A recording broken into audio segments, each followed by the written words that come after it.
Salut à tous, je suis Merima Elstrom. J'espère que vous allez bien. Je suis ravie de vous retrouver aujourd'hui pour cette vidéo Vécu et Expérience dans laquelle je vous parle de quelques projets que j'ai en cours, d'autres que j'ai laissé tomber et ceux que je prévois, et surtout comment je m'organise.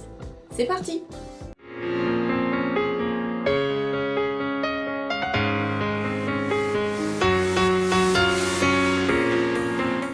Disons-le carrément, je suis incapable de travailler sur un seul projet.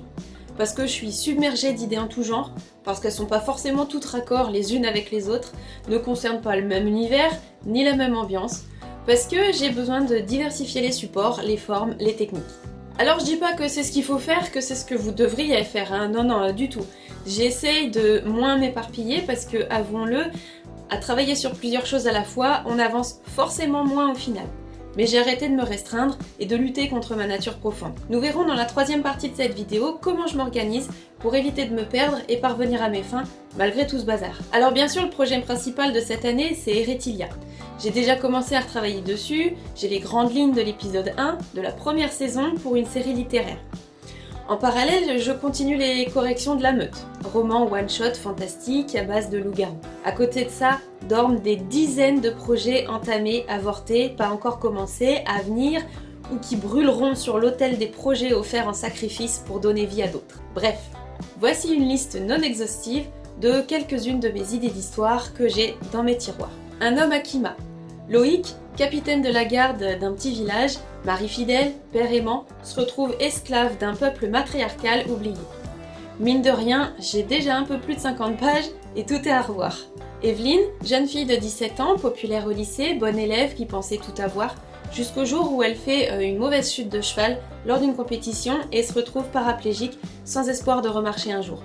Pareil, j'ai une trentaine de pages à réécrire complètement. La fournaise de ton amour, un très court chez Short Edition, que j'aimerais développer en une romance fantasy sur fond de guerre entre deux peuples que tout oppose, avec pour personnage principal Maëlys, une forgeronne aux origines douteuses. Le collier de Jade, encore une histoire de loup-garou mais complètement différente, dans un monde médiéval fantastique où il est interdit de regarder la lune, avec un mystérieux collier qui se transmet de génération en génération. La sirène de Brooklyn, elle est disponible sur Wattpad, mais à réécrire également complètement. Creatoria, un concept que j'ai encore vu nulle part, donc je vais pas développer pour le moment. Et La lignée des rois, je me souviens même plus où je voulais en venir avec celle-là. Et Histoire de femmes, titre évidemment plus que provisoire, 4 sœurs, 4 princesses possédant chacune la maîtrise d'un des 4 éléments naturels, encore une histoire des 4 éléments. Elles s'opposent les unes aux autres en grandissant et mettront leur royaume à feu et à sang avant de se rappeler qu'elles forment une famille et qu'elles ne sont rien les unes sans les autres. Ah, et bien sûr Coralie, cette jeune fille muette, originaire d'un petit village de montagne et qui devra quitter tout ce qu'elle connaît pour aller chercher son petit frère et tenter de le sauver d'une terrible menace. J'ai eu l'idée de cette histoire en voyant le concours lancé par Folio SF auquel je voulais participer et que j'ai finalement laissé tomber par manque de temps. Mais j'aime quand même l'idée, je dois la retravailler, je pense que ça peut donner quelque chose de sympa.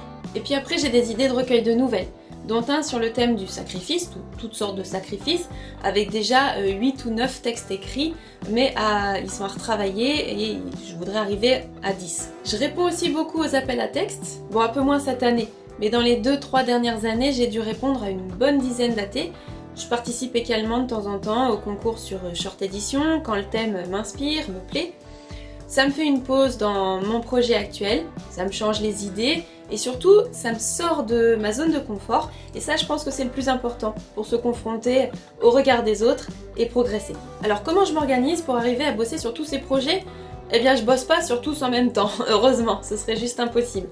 Ce sont tous des textes commencés, avortés ou à réécrire, donc ils vont pas s'enfuir, ils sont là, je les garde bien au chaud. Actuellement je suis sur Eretilia et les corrections de La Meute.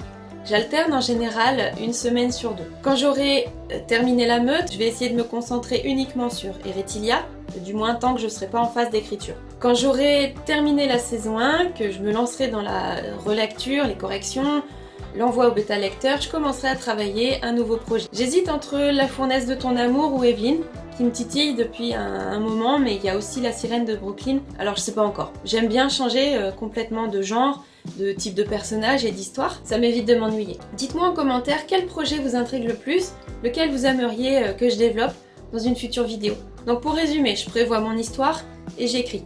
Quand j'ai terminé d'écrire et que je commence la relecture, écriture, correction, je débute la réflexion du projet suivant.